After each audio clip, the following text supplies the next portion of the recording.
Bonjour, nouveau retour en bien plus long et détaillé par rapport à une chronique initialement publiée dans Bifrost pour un ouvrage de littérature fantastique japonaise, puisque je vais parler de Au-delà, entrée triomphale dans Port Arthur de Uchida Yakken. Alors ce sont deux recueils en fait, mais qui sont depuis longtemps associés même au Japon. Je reviendrai là-dessus. Le premier, le titre original est Meido, et le second, Ryojun Yujo Shiki, pardon. Il y a une préface de Philippe Forest, c'est traduit du japonais et commenté très bien dans les deux cas par Patrick Honoré. Ça a été publié aux Belles Lettres dans la collection Japon série fiction. Les recueils originaux datent de 1922 et 1934, puis ont été rassemblés sous cette forme en 1980. Le livre français date de 2017 et fait 277 pages. Uchida Yakken, 1889-1971, était un écrivain apprécié et reconnu au Japon, où les plus grands dressaient volontiers son éloge, de Mishima Yukio, qui prisait tout particulièrement son style, à Kurosawa Akira, qui lui a rendu le plus beau des hommages dans son dernier film, Madadayo, dont Uchida est le héros. Ce vieux bonhomme excentrique et si attachant, adulé par ses étudiants, lesquels perpétuent contre vents et marées cette cérémonie annuelle où, tels des enfants jouant à cache-cache, il pose inlassablement la même question au professeur Uchida, Mahadakai, soit êtes-vous prêt, sous-entendu à mourir, le vieux professeur répondant tout aussi rituellement, Madadayo, pas encore. Mais, et ce n'est sans doute pas un cas unique, cette popularité dans son propre pays avait pourtant gardé bouché sur des traductions françaises. Et ce alors même que le matériau ne manquait pas. Uchida Yaken était notoirement un graphomane, les deux éditions de ses œuvres complètes, comprenant aussi bien haïku qu'essais, nouvelles et romans, comptent l'une 33 volumes, l'autre 39. En fait, on ne pouvait jusqu'à présent lire en français que 9 de ces nouvelles en tout et pour tout, dont 8 rassemblées sous le titre La Digue, aux éditions In Octavo, et qui constituaient une sélection piochant dans les deux recueils rassemblés dans le présent volume, Au-delà et Entrée triomphale dans Port Arthur.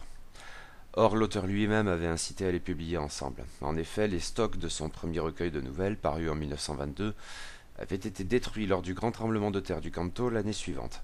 Le deuxième recueil était paru en 1934 seulement, mais comme il était assez proche dans son traitement, encore qu'avec des différences significatives sur lesquelles il me faudra revenir, on a par la suite pris l'habitude de les republier ensemble au Japon, choix respecté pour la présente édition française dans la remarquable collection nippone des Belles Lettres, où Patrick Honoré complète ses propres traductions de l'Adic.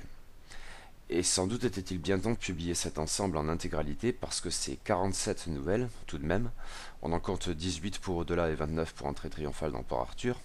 Bon, ce sont le plus souvent des nouvelles très courtes, de 2 à 4 pages généralement, même s'il y a des exceptions de taille essentiellement au début du second recueil. Ces 47 nouvelles, donc, sont des merveilles de minimalisme en même temps que de fantastique onirique, où l'humour et l'angoisse cohabitent harmonieusement, et où la folie guette toujours en embuscade derrière le style admirablement travaillé et parfois joliment tordu. La très vaste majorité des nouvelles contenues dans les deux recueils, et les plus courtes au premier chef, sont de nature onirique. Mais ne pas se méprendre sur ce terme. L'imaginaire déployé ici par Uchida Yaken n'a rien de commun avec notamment les contrées du rêve de Lovecraft ou les vignettes d'Ansanian qui les ont précédées, même si clairement il y a une parenté dans le format cette fois. Ces très courts textes sont proprement des rêves, des fragments sans queue ni tête, sans rime ni raison, qui, tout en mettant en scène des situations véritablement fantastiques, et parfois en faisant appel au folklore japonais d'ailleurs, louchent au moins autant sinon davantage sur les expériences surréalistes et dadaïstes, l'air du temps. Mais si le rêve est brut dans sa narration, le soin apporté à la forme témoigne de l'art de l'écrivain, c'est bien de littérature qu'il s'agit. La dimension fantastique est peut-être plus explicite eu égard au sentiment que le rêve et sa transposition littéraire suscitent, car en fait de rêve, il s'agit souvent de cauchemars, autant de scénettes foncièrement perturbantes, où les événements incompréhensibles et les rencontres déconcertantes acculent toujours un peu plus le narrateur, sauf erreur tous ces textes sont à la première personne, jusqu'à ce qu'il ne lui reste plus qu'une seule échappatoire, le réveil brutal dans un hurlement de terreur. D'où le caractère souvent abrupt de ces récits, car il s'agit bien cependant de récits, étrangement, pas simplement de visions dont le propos les rapprocherait bien davantage du poème en prose que de la fiction, même si cette dimension formaliste n'est pas à écarter. Pour le coup, les procédés et les effets de Uchida Yaken sont d'une efficacité redoutable, qui rendent bien la logique illogique des rêves et des cauchemars, en ne s'embarrassant pas de poser le contexte, et pas davantage d'éclairer et contenter en dernière mesure le lecteur, avec une conclusion qui n'a pas vraiment lieu d'être. Ceci pour les récits les plus oniriques, mais d'autres un peu plus conventionnels sans doute font mentir ce principe. Rien de frustrant pourtant dans ces vignettes, bien au contraire, la bizarrerie des scènes, leur inquiétante étrangeté, et jusqu'à leur caractère abrupt, ont une valeur qui leur est propre, et font preuve d'une efficacité narrative et stylistique, tout est lié, certaine. La structure même du recueil, mais peut-être plus particulièrement dans Au-delà, plus radical à cet égard, participe en fait de ce sentiment global du lecteur autant que de l'expression de la logique des rêves, en usant avec habileté de la répétition. De la sorte d'un rêve à l'autre, Uchida Yakan perpétue les mêmes procédés, instaurant la fausse impression de pouvoir prédire ce qui va suivre dans la mesure où la base est connue, mais c'est un leurre. Bien au contraire, ce jeu de variation met finalement en avant l'impossibilité absolue de se fier à quoi que ce soit. Mais oui, le topos est de la partie, qui renvoie sans doute aux propres expériences oniriques du lecteur, ou aux très vagues souvenirs qu'il peut en conserver. Le flou du réveil y est à vrai dire peut-être tout aussi essentiel. Ainsi nous prenons le plus souvent ces rêves en marche, et littéralement car le narrateur explique brièvement, ou plutôt constate, qu'il est en train de se promener.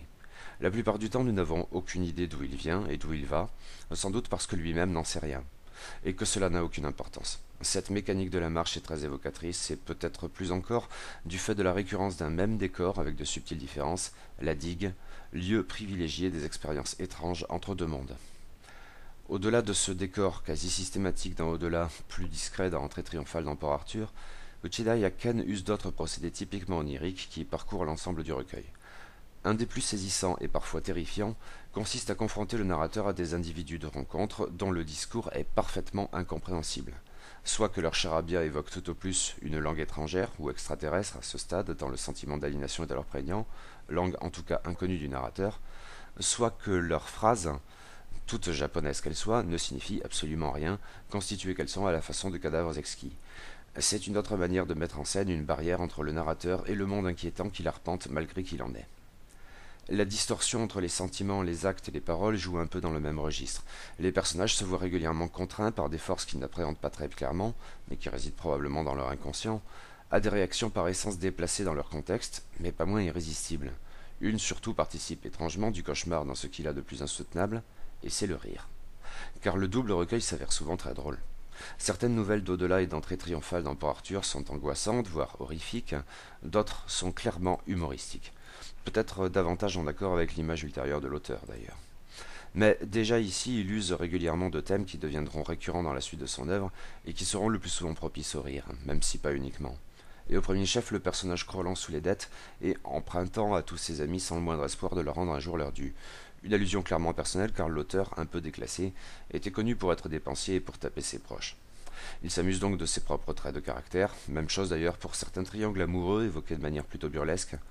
En fait, la situation dans ces deux exemples, mais dans bien d'autres encore, peut tout autant se montrer drôle ou tragique, et c'est alors le ton employé par l'auteur qui décide du ressenti du lecteur.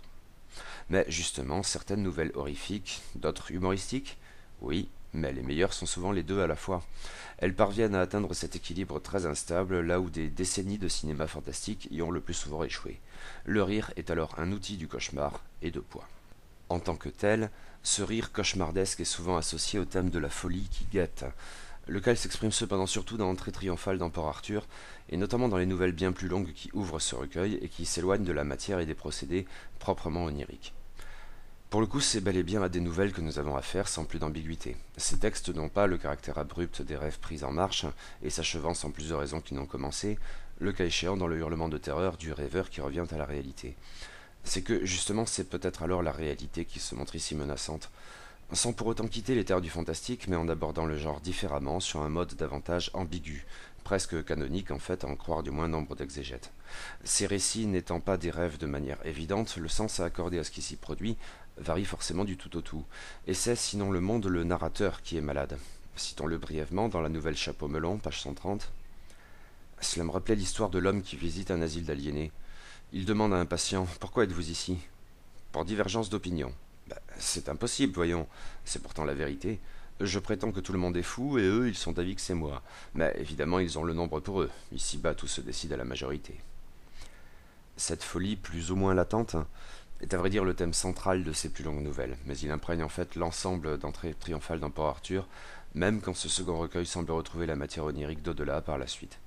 La folie qui guette, oui, laquelle peut aisément être associée à son tour à la terreur, et ceux que le fou en puissance prenne conscience de ce qu'il dérive, peut-on imaginer chose plus horrible, ou qu'il se montre totalement aveugle à cet égard, auquel cas c'est de manière plus marquée son entourage qui en fait d'abord les frais.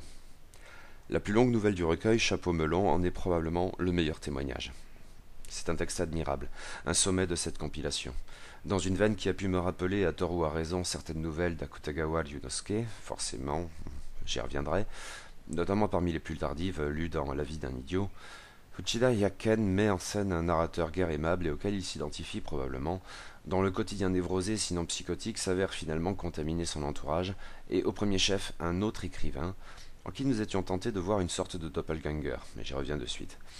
Cette folie transmise est peut-être la pire des folies, mais le regard qui l'accompagne est déterminant à cet égard. Pour le coup, et en dépit des ridicules marqués du narrateur, dans une veine quasi burlesque récurrente dans le recueil, on ne rit guère, ou plus exactement on rit mais jaune. La comédie est ici essentiellement ambivalente.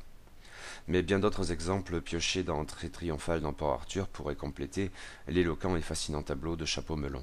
Si Uchida Yaken semble y délaisser les procédés oniriques pour quelque chose de plus commun, avec des guillemets, formellement du moins, la réussite de cette approche n'en est pas moins marquée. Les premières nouvelles de ce second recueil, dès lors, constituent paradoxalement une respiration, pas moins éprouvante le cas échéant, voire bien davantage, entre deux approches relativement similaires de la retranscription littéraire du rêve.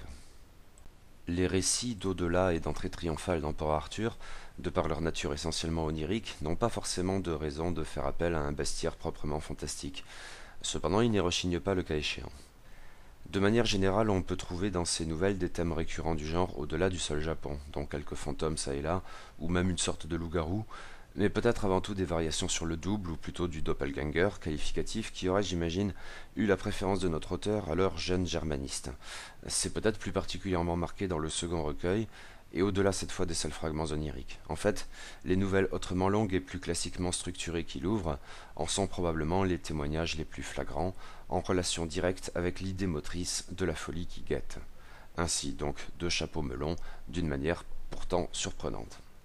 Parfois cependant, Uchida Yaken se montre plus précis, sinon toujours plus explicite, en recourant au folklore nippon. Dans un registre allusif, on peut remarquer que plusieurs de ses récits, par exemple, mettent en scène des esprits renards ou kitsune, métamorphes blagueurs et manipulateurs des plus redoutables. Cependant, cela n'a le plus souvent rien d'évident et s'exprime surtout par des détails sans doute directement évocateurs pour un lecteur japonais, mais beaucoup moins pour un lecteur français. Les commentaires tout à fait bienvenus de Patrick Honoré s'avèrent souvent très utiles et éclairants à cet égard. Mais dans un registre autrement explicite, il faut accorder une place à part à Kudan, nouvelle figurant dans Au-delà, et semble-t-il une des plus célèbres de l'auteur. Ce qui est certain, c'est qu'elle détonne dans ce premier recueil de nouvelles. Au-delà de la brusquerie de son entrée en matière, elle n'a pas grand-chose du caractère essentiellement onirique des textes plus brefs qui l'entourent, même si Kodan n'est pas non plus une longue nouvelle à proprement parler, et elle est incomparablement plus brève que celle qui ouvre Entrée triomphale dans Port Arthur. Dès lors, cette nouvelle constitue probablement le texte le plus conventionnel, relativement, de ce premier ensemble, voire même le seul. Ce qui ne doit pas être perçu comme une critique, car c'est bien une excellente nouvelle. Elle met donc en scène un Kodan, c'est-à-dire une sorte de minotaure inversé, corps de bœuf et tête humaine, dont la superstition prétend qu'il est capable de faire des prédictions d'une pertinence incroyable au moment de mourir. Autour de la pauvre créature se regroupent quantité de curieux désireux d'entendre la bonne parole. Pour le coup, cette nouvelle n'a rien d'horrible, et est avant tout très drôle, ce jusqu'à sa chute malicieuse, et les chutes sont globalement rares dans Au-delà comme dans Entrée triomphale dans Port Arthur. Mais elle est aussi très étrange, sur un mode certes burlesque, mais qui peut finalement très bien évoquer Kafka, à l'instar des fragments davantage oniriques qui constituent la majeure partie du recueil. En cela, il n'est pas si déplacé. Autant en parler maintenant. Comparaison n'est pas raison, certes, et la compulsion chez un lecteur occidental, visant à associer un auteur exotique à un autre qui lui est plus familier, n'est sans doute pas des plus pertinentes. Dans le cas des deux premiers recueils de Uchida Yaken, la tentation est cependant très forte d'évoquer son contemporain, Franz Kafka. En dépit du décès précoce de ce dernier qui change forcément la donne, l'auteur tchèque est né seulement 6 ans avant l'auteur japonais, mais il meurt en 1924, soit à peine 2 ans après la publication d'Au-delà. À cet égard également, la comparaison vaut donc ce qu'elle vaut. Le fait est qu'Au-delà et aussi bien Entrée triomphale dans Port Arthur contiennent, au-delà de leur caractère onirique, nombre de récits qui peuvent rappeler la manière de la métamorphose notamment, et la propension de Kafka à mêler, dans un même imaginaire absurde, l'angoisse voire le cauchemar teinté de malaise, d'une part, le rire à force d'excès burlesques et de situations improbables d'autre part, un rire bien sûr qui participe essentiellement de l'effroi oppressant. Les personnages de Kafka, en outre, et peut-être Joseph K. en tête, peuvent à leur tour faire penser à certains des narrateurs de Uchida Yakken, et tout particulièrement ceux, parfois détestables, souvent risibles, des nouvelles plus longues ouvrant le second recueil, et notamment de Chapeau Melon. Cette parenté, bien sûr, ne doit pas être perçue comme une influence, a fortiori des 3 romans inachevés de Kafka posthumes. À l'époque d'au-delà, ils étaient totalement inconnus. Même Germanis, notre auteur japonais, n'avait sans doute pas connaissance de cette œuvre, alors plus qu'ésotérique, et qui ne deviendrait célèbre que plus tard en raison de l'activisme de Max Brod. Je n'en sais rien au fond, mais je suppose par contre que Uchida Yakken avait pu dériver ses propres récits de l'ère du temps dans la littérature germanophone, et en empruntant peut-être aux mêmes sources que Kafka. Bon, sans doute vaut-il mieux que je ne m'avance pas trop sur ce terrain. Tant qu'on y est, je suppose aussi, et toujours un peu gratuitement, que Uchida Yakken avait lu Freud, ou du moins le travail du fondateur de la psychanalyse concernant l'interprétation des rêves. Quant au surréalisme et au dadaïsme, ils avaient semble-t-il suscité des échos au Japon assez rapidement. Quoi qu'il en soit, il y a fort à parier que les amateurs de Kafka trouveront également leur bonheur chez Uchida Yakken, ou du moins dans ses 2 premiers recueils. La parenté me paraît indéniable, et ce n'est certes pas la moins flatteuse. De manière autrement plus assurée, mais les commentaires de Patrick Honoré sont particulièrement bienvenus à cet égard, on peut par ailleurs relever qu'Uchida Yakken émaille ses textes d'allusion à la scène littéraire, essentiellement japonaise, de son temps. Car l'auteur s'était constitué des amitiés plus que précieuses avant même la parution d'au-delà. 2 noms ici doivent être cités. Le premier, c'est celui de Natsume Soseki, 1867-1916, dont j'ai toujours un peu plus l'impression qu'il a été le maître de toute la génération des écrivains de Taisho, lesquels n'ont cessé de l'évoquer dans leurs œuvres. C'est en tout cas ce qui s'est produit pour Uchida Yakken. Tout jeune auteur, il avait envoyé une de ses nouvelles à Soseki, lequel l'avait lue, oui, et avait répandu au jeune homme. Bientôt, Yakken a ainsi intégré une sorte de cercle littéraire, avec en son centre la figure quasi divine de Soseki, et des liens parfois très forts ont été ainsi noués. Pour l'anecdote, après le décès, en 1916, donc avant la parution d'au-delà, de l'auteur de Je suis un chat, Botchan, ou encore Le pauvre cœur des hommes, qu'il faudra bien que je lise enfin tout de même, Uchida Yakken s'est vu confier la préparation des épreuves de ses œuvres complètes. Je suppose que cela n'a dès lors rien de vraiment surprenant, si plusieurs nouvelles de ce double recueil font directement allusion à Soseki, ou font état d'une relation pouvant rappeler celle qui liait le jeune auteur et son maître. Bien sûr, cela ne s'est pas arrêté là. En fait, l'influence essentielle de Soseki s'est manifestée de manière bien plus explicite dans la suite de la carrière de Yakken, quand il a pris ses distances avec le fantastique onirique d'au-delà et entrée triomphale dans Port Arthur. Même si la vogue du roman du jeu, ou Atakushi Shosetsu ou Shishosetsu, imprégnait déjà ses premières nouvelles. Pour l'anecdote, Uchida Yakken a même publié en 1950 une suite variation parodie de Je suis un chat, sous le titre Je suis un chat, la fausse version, qui a semble-t-il rencontré un certain succès. Et pour l'anecdote dans l'anecdote, il a aussi revisité, mais plus indirectement, une autre œuvre essentielle de la littérature japonaise, les splendides Notes de l'ermitage de Kamo no Choumei, en racontant comment, dans le chaos de 1945, il a vécu plusieurs années dans une guérite de 7 mètres carrés. Je note enfin, en revenant à au-delà, qu'une nouvelle de ce premier recueil évoque une autre figure de l'histoire de la littérature japonaise, Santo Kyoden, mais d'une manière bien étrange car on n'y reconnaît certainement pas l'auteur de Fricassé de Galantin à la mode d'Edo. Via le cercle Soseki, je suppose, Uchida Yakken a également fait la connaissance d'un autre écrivain de grand renom, mais cette fois de sa génération, en fait à peine plus jeune, et peut-être plus proche à tout point de vue, Akutagawa Ryunosuke, 1892-1927. Et les 2 hommes semblent avoir entretenu une relation assez forte, et plus qu'à son tour teintée de rivalité, même si toujours amicale.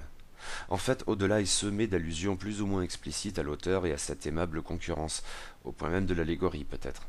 L'hypothèse est envisagée dans le cadre d'un récit où le triangle amoureux burlesque semble avant tout renvoyer à cette relation bien spécifique, en mettant en scène sous un déguisement transparent un jeune Akutagawa qui avait déjà su se faire un nom dans les lettres japonaises, là où le jeune Yakken n'y était certes pas parvenu. Tout ceci dans une parfaite bienveillance. En fait, de rivalité, on peut y voir plutôt une forme de complicité.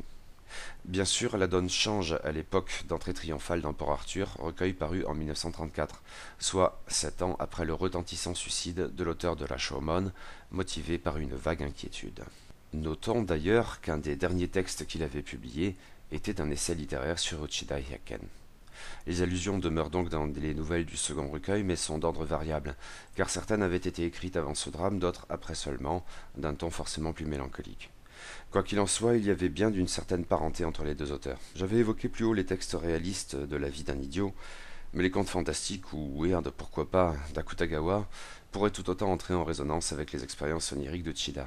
Après tout, Figures infernales a bien quelque chose d'un cauchemar, ô combien saisissant, tandis que dans la nouvelle bien plus tardive Les Kappa, l'auteur qui ne tarderait plus guère à se suicider maniait le folklore japonais d'une manière savoureuse, finalement guère éloignée de celle de Kodan. Il faut enfin se demander si, derrière le rêveur qui narre ces différentes expériences, on peut ou non trouver Uchida Hyakken lui-même. La question ne fait pas forcément toujours sens. Bon nombre de ces fragments oniriques se passent très bien de la moindre contextualisation, et tout autant de l'incarnation du narrateur qui n'est guère plus qu'un jeu très fonctionnel, car il n'a aucun besoin qu'il soit autre chose. Dans d'autres cas, pourtant, la question doit sans doute être posée, et les quelques éléments avancés à l'instant, dans les évocations de Natsume Soseki et Akutagawa Ryunosuke, semblent témoigner de ce que, à l'occasion, c'est bien Uchida Hyakken qui nous raconte l'histoire. Il en va de même a priori de certaines autres nouvelles, dans Très Triomphal à Port-Arthur surtout, qui joue plus franchement le jeu du Watakushi Shosetsu, et chapeau melon en tête. Outre les anecdotes déjà mentionnées concernant le caractère dépensier de l'auteur, sa vie sentimentale compliquée, etc. En plusieurs passages, Uchida Hyakken se peint lui-même et sans phare. Mais il est quelques cas plus spécifiques et aussi plus douloureux, car Uchida Hyakken cette fois mêle ses rêves de réminiscence, ce qui est au fond typique de la logique des rêves. Des souvenirs d'enfance se percent çà et là, incluant la mort d'un animal de compagnie dont l'auteur adulte ne semble toujours pas s'être remis. D'autres réminiscences ne sont pas moins poignantes, pour emprunter plus franchement les voies du fantastique. Ainsi dans la nouvelle Au-delà qui clôt le recueil éponyme, où le souvenir du père prend des atours proprement fantomatiques. Là, le ton n'est plus le moins du monde à la blague, mais sans s'incarner en cauchemar pour autant. C'est avant tout la mélancolie qui perce. De par son format même, Au-delà, entrée triomphale dans Port-Arthur, ne se prête pas forcément à la lecture suivie. Les 47 nouvelles compilées, même en prenant en compte l'intermède des nouvelles plus longues à la chapeau melon, se prête bien davantage à la dégustation étalée dans le temps. Le double recueil se picore au moins autant qu'il se lit. Mais avec cet avertissement en tête, le constat demeure, ce livre est de toute beauté. C'est une des plus fascinantes explorations littéraires de la thématique du rêve qu'il m'a été donné de lire, où les arts censément antagonistes de l'effroi et du rire se mêlent harmonieusement, pour un résultat qui m'a fait forte impression. Et la comparaison avec Kafka à cet égard fait sens, j'en suis convaincu. Réjouissons-nous donc de cette traduction, toute tardive qu'elle soit, car au fond il n'est jamais trop tard. Très belle initiative de la part des Belles Lettres et de cette admirable triple collection japonaise, riche d'ouvrages surprenants autant que bienvenus. Et la préface de Philippe Forest et la traduction comme les commentaires de Patrick Honoré font honneur à ce bel ouvrage. En attendant d'autres, chaudement recommandé de toute façon, et c'est peu dire.